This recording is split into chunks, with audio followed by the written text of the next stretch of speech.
Todo esto nos está diciendo que la iglesia es siempre joven y que la juventud, tanto la que ha sido llamada a la vida consagrada, que llena seminarios, noviciados, casas de formación, como la juventud que no siente ese llamamiento, pero que tiene que seguir en el mundo un compromiso para el cual ha recibido su vida. Esa juventud es signo de una iglesia siempre joven, siempre en fase de renovación.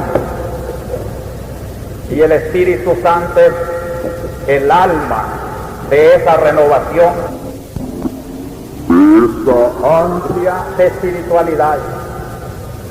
Si en algún año la fiesta del Espíritu Santo recobra una actualidad urgente, creo que es hoy, cuando vemos tanta confusión, tantas voces falsas de redención, tanto materialismo, tanto egoísmo, tanto odio, tanta violencia.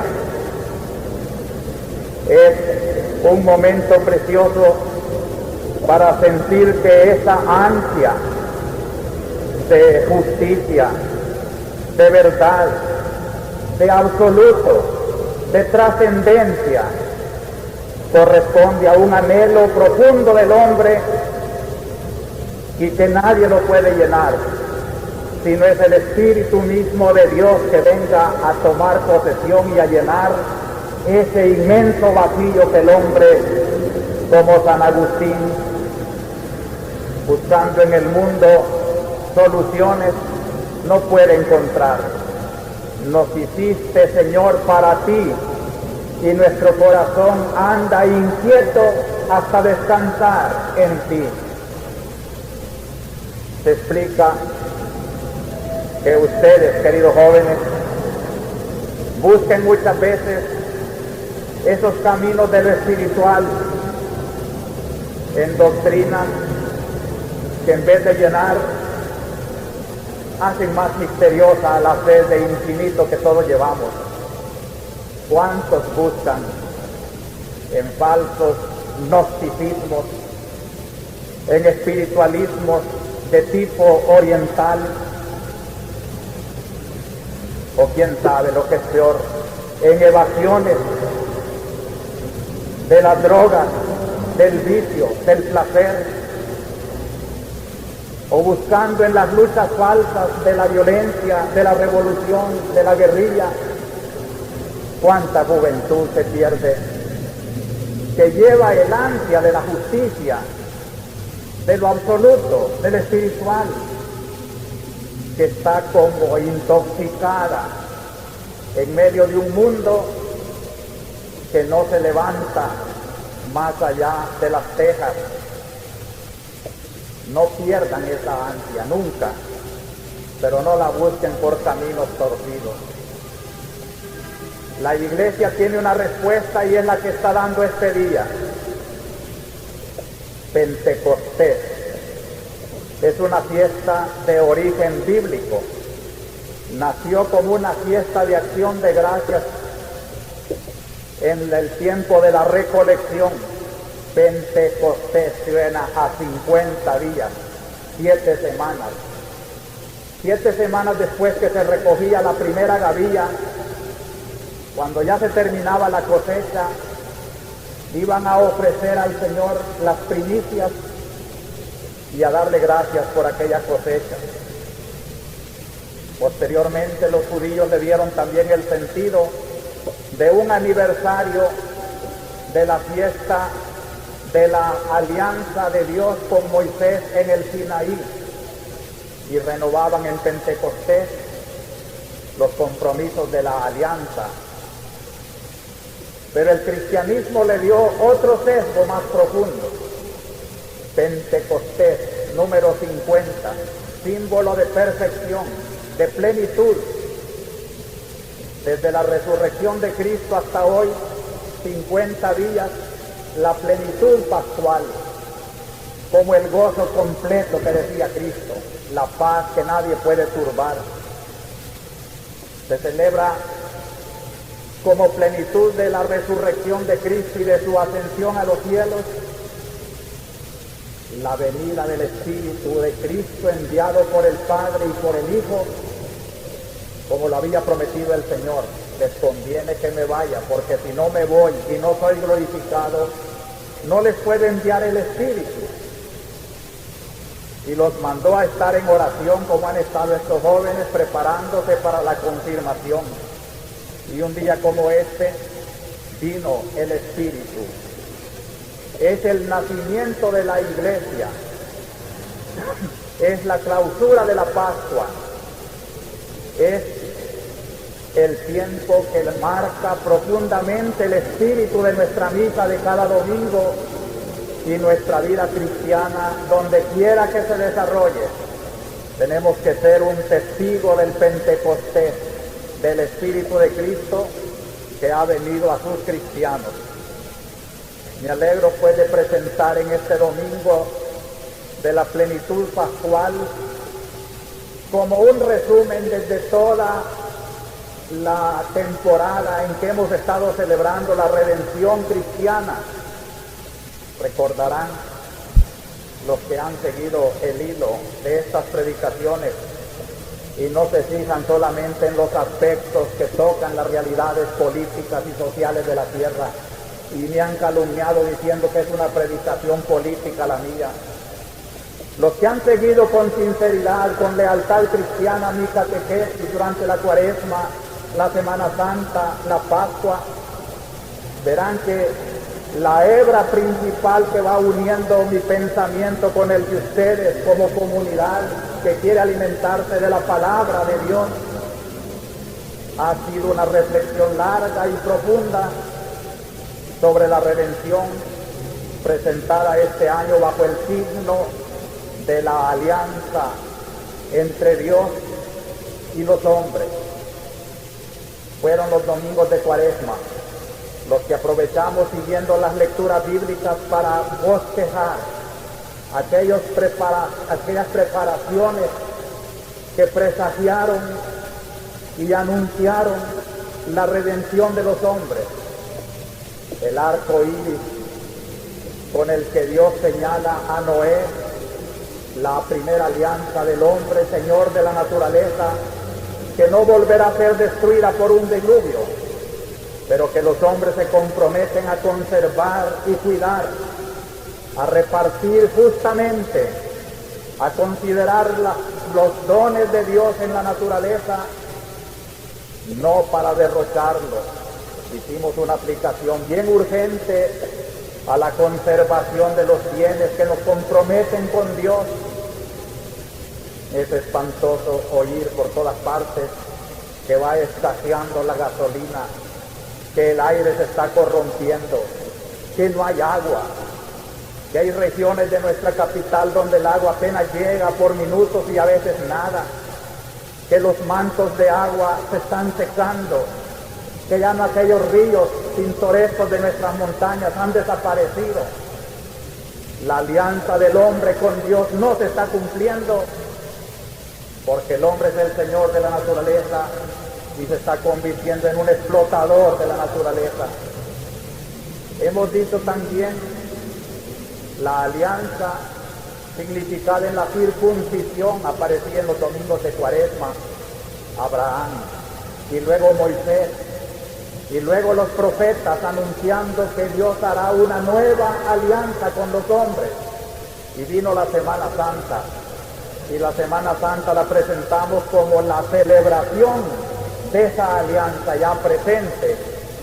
El Domingo de Ramos, el pueblo que sale al encuentro del mediador de la alianza. El Jueves Santo, la ley de la alianza, el amor. El Viernes Santo, el precio de la alianza, la vida misma de Cristo. El Domingo de Pascua y todo el tiempo pascual, la flor y el fruto de la alianza, la alegría pascual, la vida eterna, la renovación del mundo iniciada en el Cristo resucitado. Y así llegamos el domingo pasado a la ascensión del Señor, que nos eleva en una invitación de trascendencia para darle sentido a las cosas de la historia y de la vida. Cuando se pierde esa perspectiva del camino del Redentor, que nos invita a consumar la alianza con el Padre absoluto de todas las cosas, los hombres rompen la alianza con Dios y quieren resolver los problemas a solas en la historia, ineficazmente. Y por último llegamos a la clausura de toda esta temporada preciosa, el Espíritu Santo. Podíamos llamar pues este domingo, y como título de esta predicación, Pentecostés, venida del Espíritu que vivifica la nueva alianza. Hoy es cuando recobra vida la alianza nueva.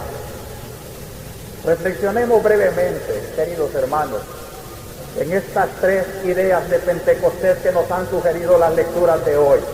Primero, los signos visibles de Pentecostés. Segundo, el contenido invisible de esos signos.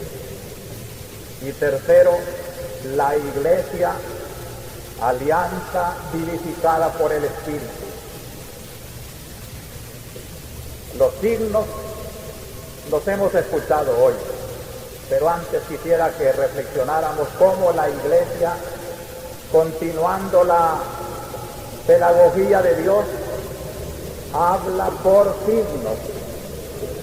El signo es como un lenguaje, y así como el que no entiende un idioma solo percibe los signos, pero no sabe lo que le están diciendo, así sucede con el que recibe los signos, los sacramentos, sin una catequesis como la que ha preparado esta confirmación de hoy.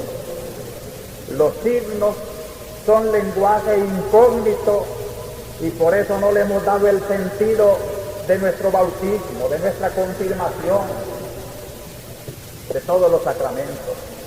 El amor del matrimonio no es simplemente el amor de ese hombre y de esa mujer. Hay un signo en ese amor, y el que no lo descubra no vive la profundidad de su matrimonio. La confirmación es un signo, y el que no lo ha descubierto es como un lenguaje incógnito. ¿Qué significa la mano de un obispo ungiéndole la frente de un muchacho? Si no tiene conocimiento de eso, mejor que no lo haga. ¿Para qué venir a hacer un signo sin significado? Así sucedería también si Pentecostés no tuviera una catequesis, una profundización. Los signos que hoy aparecen: un ruido del cielo, un viento huracanado, unas lenguas de fuego que se posan sobre los apóstoles y la Virgen. Y el Evangelio nos da otro signo: un Cristo resucitado que sopla, que exhala aliento sobre los apóstoles. Esos son los signos. Pero ¿qué significa un hombre soplando sobre otros hombres? Unos huracanes y unos vientos y unas lenguas de fuego. Esos son los signos de Pentecostés. Por eso mi segundo pensamiento: ¿cuál es el contenido invisible de ese signo? Y es necesario descubrir el significado de los signos de Pentecostés para comprender esta mañana lo que significa esta muchedumbre de catedrales y las comunidades donde se reúnen hoy a su misa de cada domingo, y el sentido cristiano de la vida. No tiene sentido si no descubrimos lo que ha pasado este domingo, cuando bajo esos signos del soplo de Cristo y del viento huracanado y de las llamas se esconde algo invisible, muy grande. Lo voy a reducir a estas cuatro cosas que son como el mensaje de Pentecostés. Primero, el don del Espíritu. Segundo, el perdón de los pecados y la vida de Dios que se retorna a los hombres. Tercero, la fe. Y cuarto, la capacidad de ir por el mundo a predicar en todas las lenguas el mensaje único que salva. Primero, el contenido del don del Espíritu Santo. Dentro de un momento le voy a decir a cada muchacho y cada muchacha, poniéndole el santo Cristo en la frente: por esta señal recibe el don del Espíritu Santo. ¿Qué es el don? En la primera lectura nos dice: se llenaron del Espíritu Santo. Y Cristo explica el sentido de su soplo: recibid el Espíritu Santo. Son gestos parecidos a los del Génesis, cuando sobre el caos de la nada sopla Dios su palabra omnipotente: hágase la luz, háganse las cosas. Y fue la creación, y vio Dios que todo era bueno. Pentecostés es un nuevo Génesis. Hoy nace el mundo nuevo. Hoy el Espíritu de Dios se da en un don. Dichoso el hombre que lo comprende, porque en su corazón ya ha nacido la eternidad. Porque en su corazón ya ha nacido la esperanza de un mundo mejor. Porque no se dejará abrumar por los problemas históricos, políticos y sociales, porque sabe que por encima de todo el soplo del Espíritu está alentando una vida que nadie la puede detener y vendrá. Por eso el concilio, comentando este don del Espíritu, dice: fue enviado el Espíritu Santo para que los fieles tengan acceso al Padre por medio de Cristo en un mismo espíritu. Qué profundo pensamiento. El Espíritu viene. ¿Qué es ese Espíritu? El que une en la eternidad con relaciones misteriosas al Padre y al Hijo. Todo lo del Padre es mío y todo lo mío es del Padre. ¿Quién hace esa comunión absoluta entre las personas de la Trinidad Santísima? La fuerza que une es el Espíritu Santo. Por eso ese mismo Espíritu que une al Padre y al Hijo se nos comunica. Y dichosos aquellos que entran en esta corriente que arrolla al hombre a unirlo con el Padre y con el Hijo. Que la expresión del concilio es incomparable: para que los fieles tengan acceso al Padre por medio de Cristo en el Espíritu Santo. El Espíritu nos une a Cristo, y Cristo es el Hijo que está unido con el Padre. Unidos por el Espíritu en el Hijo, somos una familia con el Padre. Este es el pueblo de Dios. No confundamos al pueblo con el pueblo de Dios. Así como las organizaciones políticas populares no deben decir somos el pueblo, sino una parte del pueblo. La Iglesia tampoco puede confundirse con todo el pueblo, porque hay muchos incrédulos que no creen en esta comunión del Espíritu, pero gracias a Dios hay muchos de esos fieles que dice el concilio se dejan arrebatar por la fuerza del Espíritu a unirse con Cristo, y unidos con Cristo tienen en Cristo el acceso al Padre. Ya desde esta vida vivimos en la eternidad. No esperamos morir para poseer la vida eterna. El cristiano que se ha dejado invadir por el Espíritu y se ha unido a Cristo, ya está viviendo en la comunión con el Padre. La muerte no será más que como romper el vaso que ocultaba esa realidad. Qué hermosa es la vida cristiana, vista aquí bajo la efusión del don del Espíritu. Queridos jóvenes que van a ser confirmados, esto es lo que va a pasar hoy con ustedes. Ustedes van a ser invadidos por el Espíritu de Dios, y por ese Espíritu, que es el Espíritu de Cristo, se van a unir a Cristo, y en Cristo mantienen una relación íntima con el Padre. Pertenecerán, se robustecerán en esta fuerza de la vida divina. ¿Qué otra cosa es el contenido de los signos de Pentecostés? Cristo ha dicho: a quienes perdonareis los pecados les quedan perdonados. Es una expresión para decir toda la fuerza de la redención que arranca al hombre del pecado y lo hace hijo de Dios por la gracia. Esto da el Espíritu Santo. Hay una relación pues entre la verdadera promoción humana.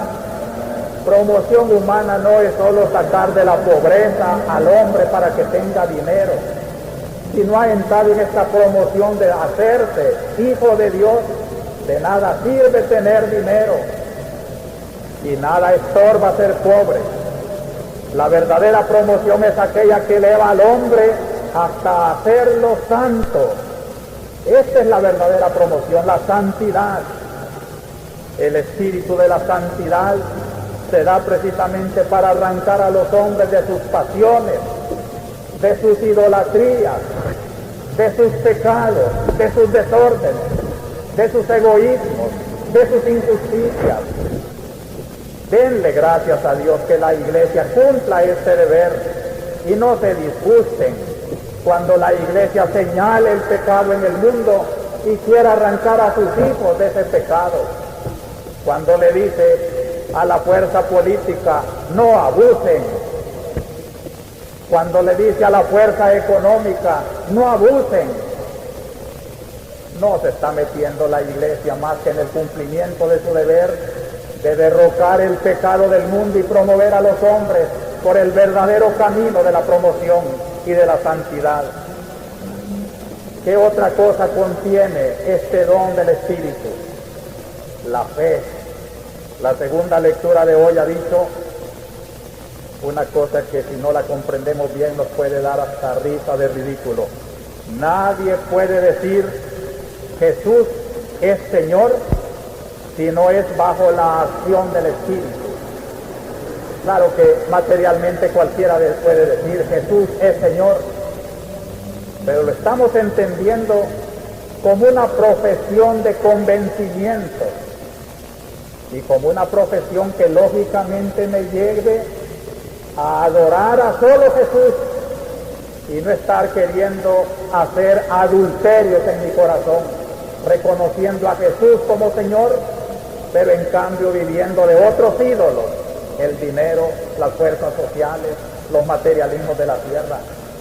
¿Cuántos hay que mejor no dijeran que son cristianos porque no tienen fe? Tienen más fe en su dinero y en sus cosas que en el Dios que construyó las cosas y el dinero. Por eso Jesús es Señor. Solo lo puede decir el que tiene fe. Y eso nos da el Espíritu. Nadie puede decir con una convicción de lógica, de fe: Jesús es el único Dios, Jesús es el Señor, más que el que ha sido envuelto en el ropaje de la fe y ungido por ese conocimiento que solo Dios tiene. Cuando Pedro le dijo a Cristo, que preguntaba: ¿quién dicen los hombres que soy yo? Y oyó las diversas opiniones de los hombres.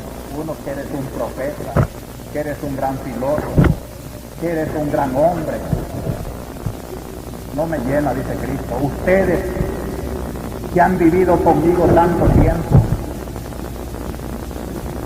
que han estado con la palabra de la revelación que soy yo, ¿quién dicen que soy yo? Y Pedro levanta la voz: tú eres el Cristo, el Hijo de Dios vivo. Este dijo el Señor Jesús. Y por eso Cristo lo felicita: bienaventurado Simón de Jonás, porque lo que has dicho no te lo ha revelado la carne ni la sangre. Solo el Espíritu de Dios mi Padre te ha podido inspirar esa fe en mi persona divina. Solo el que tiene fe, animado por el Espíritu, puede creer en Cristo. Y por eso con tristeza lo digo, y con triste experiencia, hay muchos que se dicen cristianos y que rezan a Cristo, pero no lo conocen como Señor, porque son cristianos sin fe, porque tenemos entre nosotros muchos paganos bautizados y confirmados, porque han recibido los signos, pero no han estudiado el contenido de los signos, porque no se han dejado invadir del Espíritu, al contrario, lo han rechazado. Y en algo me entristece mi ministerio es el rechazo que se le da muchas veces, como si yo quisiera hacerles el mal y no el bien. Solo me consuela que Cristo también, que quiso comunicar esta gran verdad, también fue incomprendido y lo llamaron revoltoso y lo sentenciaron a muerte, como me han amenazado a mí en estos días. ¿Qué otra cosa da el Espíritu? Y esto es hermoso comprenderlo. El hecho de Pentecostés es maravilloso. ¿Cómo es esto que les oímos hablar en nuestra propia lengua, siendo galileos, siendo judíos? El don de predicar en todo el universo.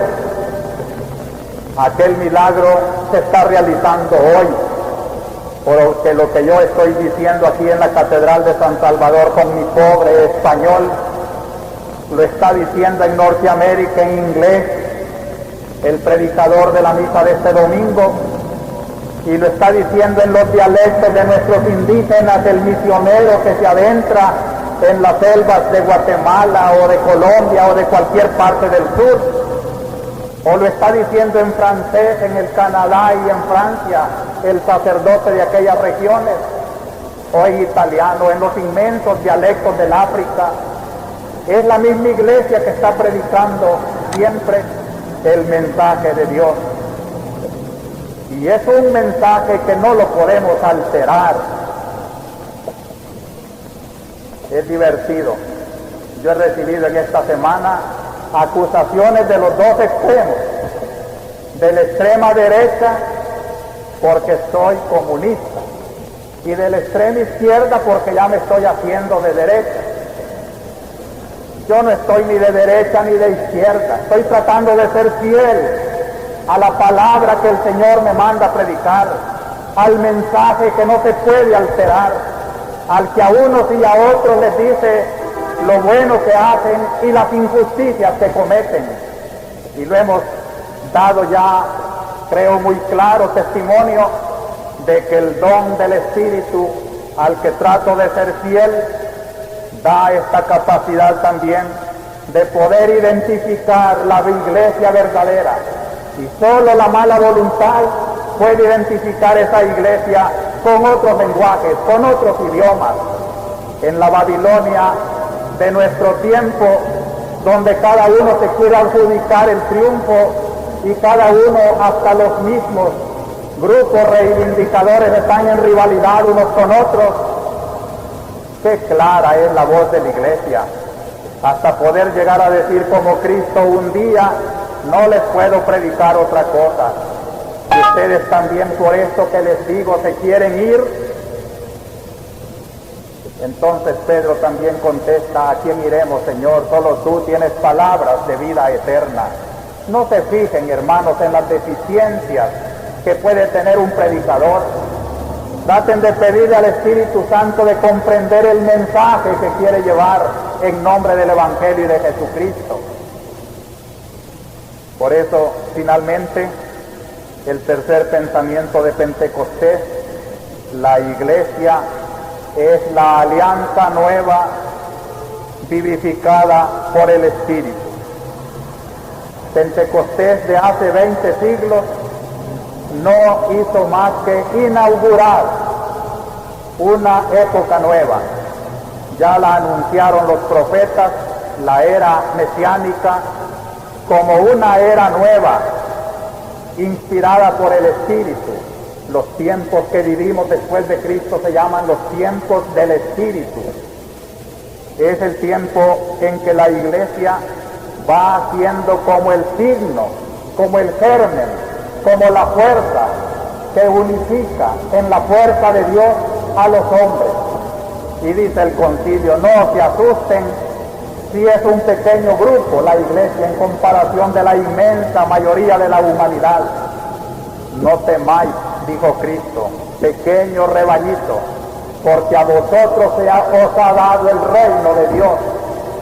Debíamos de sentir este santo orgullo de poseer en nuestra iglesia el germen de un mundo nuevo, la fuerza de una esperanza, la luz clara que clarifica todas las oscuridades y nebulosidades. La iglesia es el signo de la presencia de Dios que ha comenzado a hacer la nueva creación desde aquel soplo de Cristo resucitado. Recibid el Espíritu nuevo. Y por eso, en la segunda lectura de hoy, yo quisiera fijarme mucho. Allá aparece ese prodigio de la iglesia. Unidad en la diversidad. Explicación, porque uno solo es el Espíritu.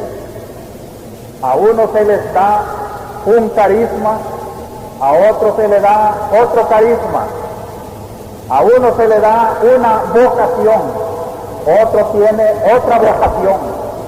Y el día del seminario, que es carismas, para que todo conspire hacia la unidad, no nos dividamos. Si yo no comprendo al otro cristiano, respételo, porque él, si de veras ama a la iglesia, está sirviendo a la unidad que yo también sirvo desde mi perspectiva, con tal que sea sincero mi amor a la iglesia y no sea criticarla porque no se acomoda a mis caprichos. Yo tengo que acomodarme a la voluntad del Espíritu Santo, que es unidad y vida de esa iglesia. Queridos jóvenes de la confirmación y queridos jóvenes del seminario, yo siento optimismo al pensar en ustedes como renovación o la renovadora de la iglesia. ¿Quién puede describir la riqueza de cada uno de ustedes si se dejara impulsar por el Espíritu de Dios? No maten los ideales que Dios tiene en la vida de cada uno de ustedes. El seminarista, para que llegue a ser un sacerdote santo según el corazón de Dios, y el laico que sacará un bachillerato o una profesión en la universidad, o será un humilde obrero, un campesino, no importa lo que sea instrumento del Espíritu Santo en el puesto donde le toque desarrollar su vida. A la luz de esta perspectiva es como nosotros miramos la realidad de nuestra comunidad. Y aquí yo quiero sentirme pues miembro de una comunidad de hoy, 3 de junio de 1979. El Pentecostés de hoy es nosotros, enmarcados en una situación difícil que hasta nos puede absorber nuestra capacidad de Espíritu Santo. Desde ayer, el Papa, cabeza de este pueblo de Dios, ha peregrinado a Polonia, y en el centro de Varsovia, después que un representante del gobierno comunista le da la bienvenida y le dice que están trabajando por la paz y la unificación del país, el Papa contesta su preocupación por el respeto a los derechos humanos en su país y le dice: no puede haber paz sin libertad. Esta es la voz de la iglesia.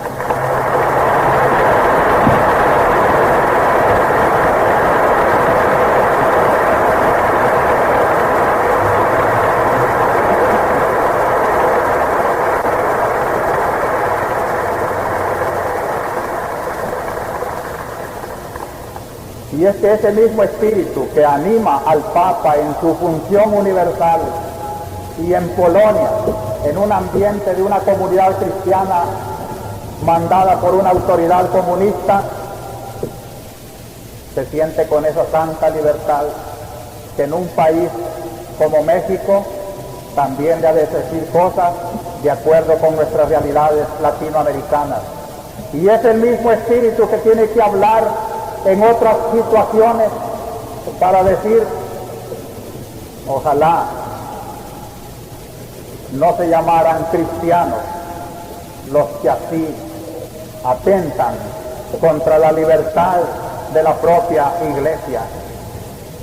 También es el Espíritu Santo el que anima esa juventud que se va renovando ya en nuestros seminarios. En este día del seminario yo les recomiendo que reflexionen esas respuestas de los seminaristas en el periódico Orientación, que han contestado: ¿por qué quiero ser sacerdote? Uno dice: para poder salvar al pueblo del pecado y llevarlo por el camino de Cristo. Otro dice: para poder responder fielmente al llamado del Señor que voy clarificando en el caminar de mi formación. Otro dice: para promover la justicia en los individuos y en la sociedad, luchar por la paz y la unidad, fomentando la fraternidad, entregando mi amor y mi vida a Dios y a los hombres, mis hermanos. Otro dice: porque quiero correr el riesgo que muy pocos jóvenes saben ver. Oigan los jóvenes, el seminario, la vocación al sacerdocio no mutila, al contrario, creo que son ustedes, con sus condicionamientos en su vida laical en el mundo, sobre todo en ciertas esferas sociales, los que mutilan las ansias de un joven. Me dio mucho gusto escuchar, pues, para correr el riesgo que muchos jóvenes no saben ver, porque quiero ser en el pueblo de Dios signo de unidad y proclamar la buena nueva a los necesitados, porque de esta forma hago presente a Cristo y su evangelio en el mundo de una manera más completa y más entregada. Y fíjense lo que dice un muchacho del seminario: el sacerdocio en estos momentos es para unos una necedad y para otros locura. El seminarista se identifica con la cruz, de la cual dijo San Pablo: es necedad para los gentiles y locura para los judíos. Y así sucesivamente también. En este día del seminario yo quiero agradecer voces que han llegado como aliento de otros seminarios, del seminario San Felipe de Jesús, Los Ángeles, California. Expresa su admiración por nuestra arquidiócesis y promete orar por la paz del Salvador. Del seminario de la Inmaculada Concepción de Nueva York, Ramón Rodén escribe: aunque nunca nos hemos encontrado, admiro su lucha que vale mucho para el mundo de hoy, donde el miedo y la injusticia domina la vida de demasiados. Rezaré con usted y con su gente todos los días. Seminaristas unidos con sacerdotes y religiosos y laicos en un número de unos 230 en San José de Costa Rica han enviado también un testimonio de solidaridad. Nos unimos a la opinión mundial condenando la violación institucionalizada de los derechos humanos. Nos solidarizamos con usted y con su iglesia en la denuncia de una situación de pecado que clama al cielo, y nos unimos con el compromiso pastoral liberador de su arquidiócesis. Esta comunidad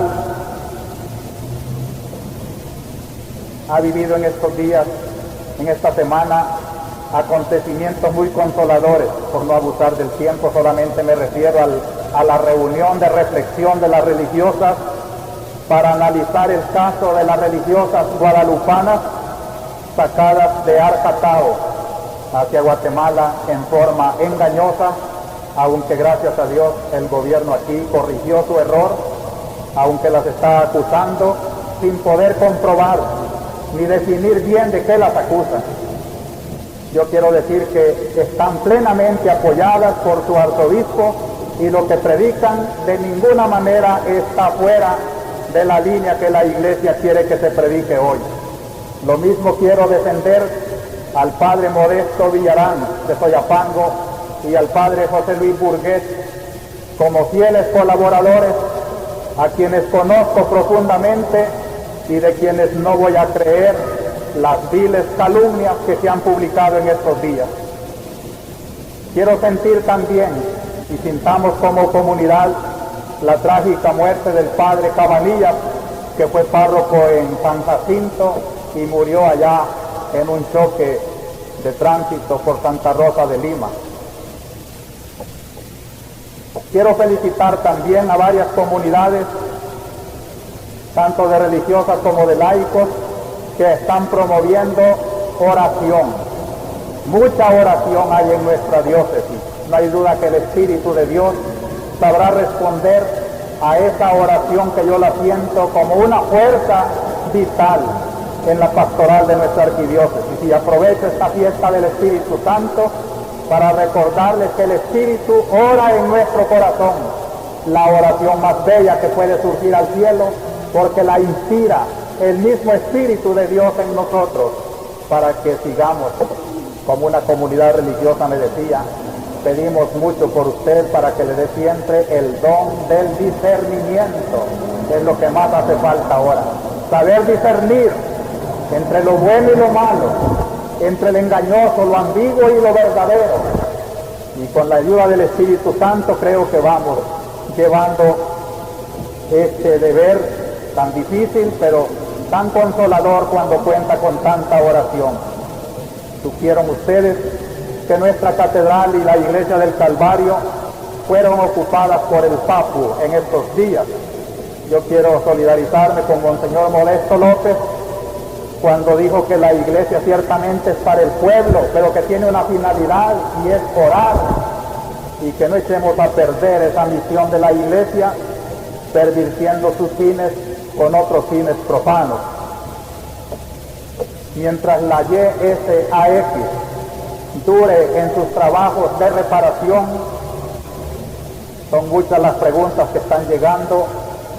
Les pido que procuren tener contacto con el pensamiento de la arquidiócesis a través del periódico Orientación y de los boletines que se van a mandar a todos los párrocos para que los lean en todas sus misas. Esta semana se ha caracterizado también por la violencia y la tensión, el secuestro del señor Miguel, el asesinato del señor delegado de Suiza, el asesinato de varios dirigentes sindicales y magisteriales.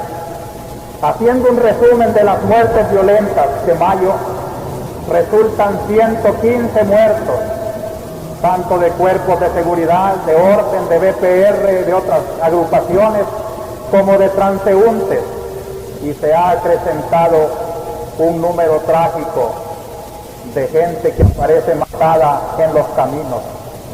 Nuestra Comisión de Socorro Jurídico ha tenido que acudir a muchos lugares para ayudar a las familias, 10 familias por lo menos, a identificar cadáveres en exhumaciones.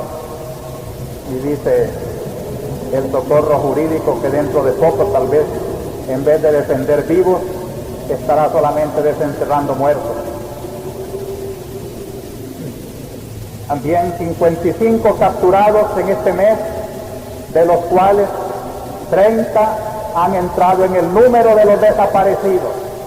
Triste condición de nuestro país. Hay una madre de un desaparecido que está sumamente grave del corazón y sin embargo no encuentra una respuesta a la pregunta: ¿dónde está mi hijo? 92 heridos, 64 vehículos quemados, 28 locales quemados, ametrallados, apedreados, destruidos. Entre estos la Inspección General de Servicios Eléctricos, de donde tuve una grata impresión de que los servicios de muchas de estas oficinas son para el bien del pueblo y para tener ellos que sustentar a sus familias. Una violencia así indiscriminada, o tal vez aprovechando la revoltura de las circunstancias para tener venganzas de otro tipo, son violencias irracionales.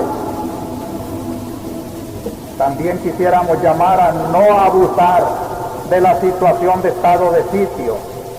Sí es cierto que se capturaron las gentes que participaban en un velorio, dejando solo al muerto. ¿Cómo se entiende la ley?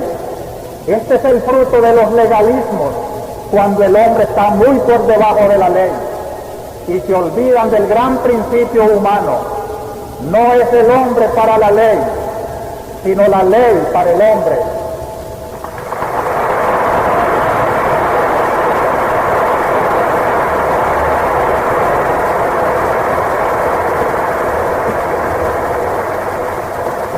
En este ambiente de la Semana Violenta, yo dirigí un comunicado en que me refería de manera especial a los extranjeros, ya que lo motivó la muerte del delegado, del embajador de Suiza, y de la situación de los diplomáticos en la embajada francesa.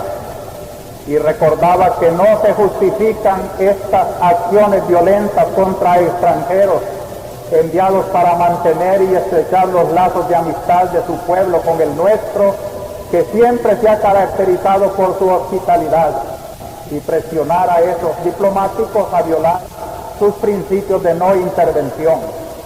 Pero advierto también a las comisiones diplomáticas que otra es la fuerza con que desde sus relaciones pueden colaborar con nuestro pueblo en su justa defensa de los derechos humanos, que por ser humanos, universales y explícitamente aceptados por pueblos civilizados, sobrepasan los límites de la no intervención.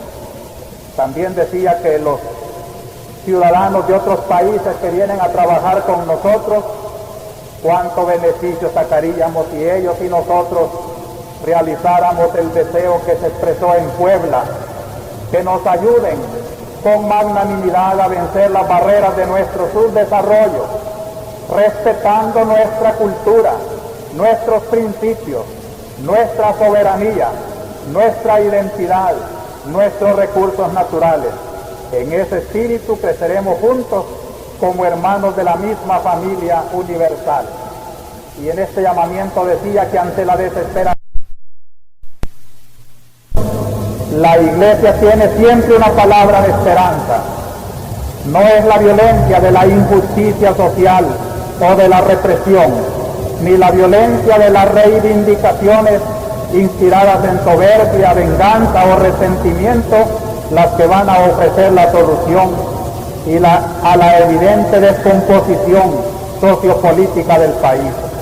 Solo pueden abrir una salida eficaz a esta encrucijada: el retorno sincero a la justicia y al amor, el respeto mutuo de los derechos humanos y el mutuo entendimiento de todos los salvadoreños, admitidos sin parcialidad a un verdadero diálogo sobre las bases de una credibilidad reconquistada con hechos que logren ganar la confianza perdida. Y a los cristianos de manera especial les pido poner en práctica la fuerza de su oración, que confía en el Dios que puede hacer nuevas todas las cosas.